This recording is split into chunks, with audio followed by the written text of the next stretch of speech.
Secara geografis, Desa Podo terletak pada 109 derajat sampai 110 derajat bujur timur dan 6 derajat sampai 7 derajat lintang selatan. Desa Podo terletak kurang lebih 1,5 km ke timur dari kantor kecamatan Kedunguni. Desa Podo berbatasan dengan kelurahan dan desa lainnya. Bagian utara berbatasan dengan desa Ambu Kembang. Bagian barat berbatasan dengan kelurahan Kedunguni Barat. Bagian selatan berbatasan dengan kelurahan Kedunguni Timur. Dan bagian timur berbatasan dengan desa Kebonsari. Desa Podo memiliki luas 61 hektar. 85% dari wilayah tersebut, Desa Podo merupakan pemukiman warga yang terdiri dari 5 RW dan 27 RT.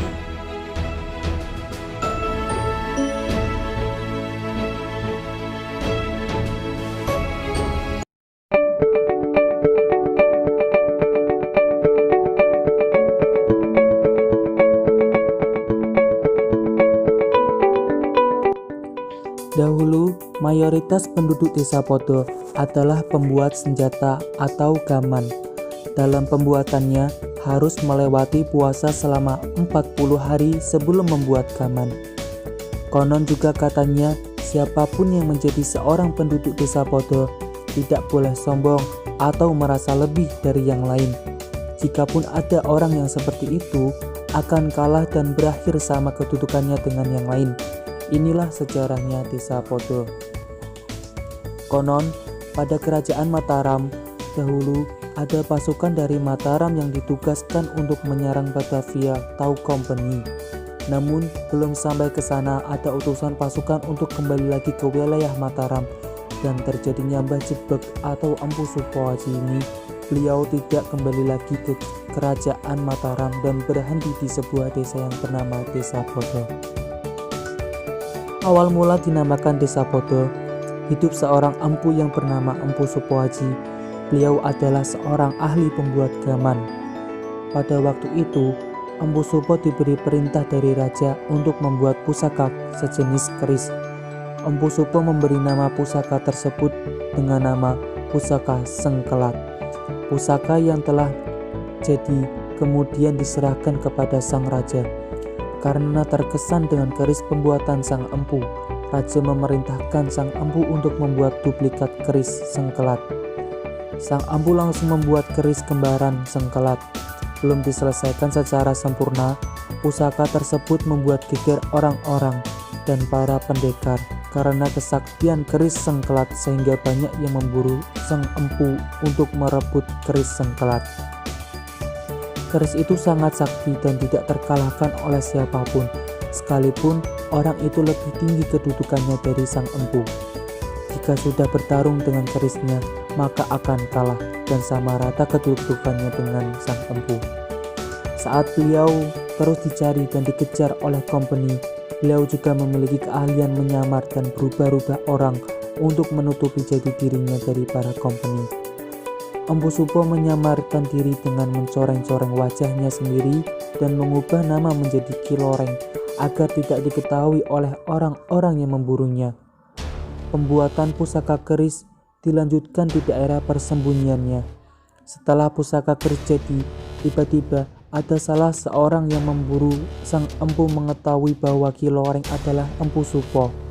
Sang empu memutuskan untuk mengubur pusaka keris sengkelat ke dalam tanah sambil bersumpah, barang siapapun orang-orang yang memakai pakaian kebesaran ketika melewati jalan tersebut akan segera berakhir masa jabatannya, kecuali orang-orang yang jujur dan bersih.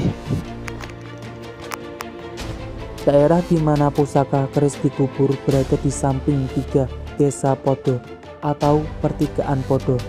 Sedangkan tempat persembunyian atau rumah pembuatan pusaka keris pada zaman tersebut disebut Gumo Sloreng. Petilasan sang empu sekarang berlokasi di belakang Koramil Kedunguni. Karena keahlian dalam penyamaran, Empu Supo memiliki banyak nama lain, di antaranya Mbah Wali Jebeg, Mbah Loreng, dan Mbah Mustajab.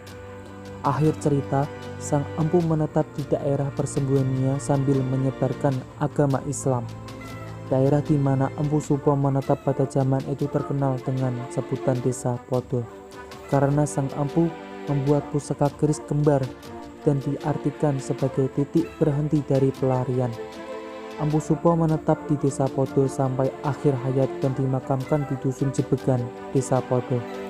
Makam sang empu sampai saat ini terkenal dengan sebutan Makam Mbah Jebeg, dan hampir setiap tahunnya selalu ada peringatan Haul Mbah Jebeg di makam tersebut.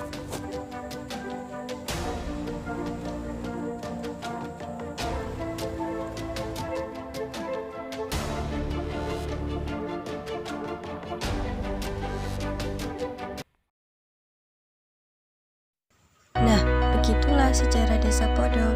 Sampai sekarang masih menjadi misteri adalah persoalan jika seseorang pejabat tinggi melewati jalan pertigaan Desa Podo, nantinya akan turun jabatannya karena di sini terdapat Matorot.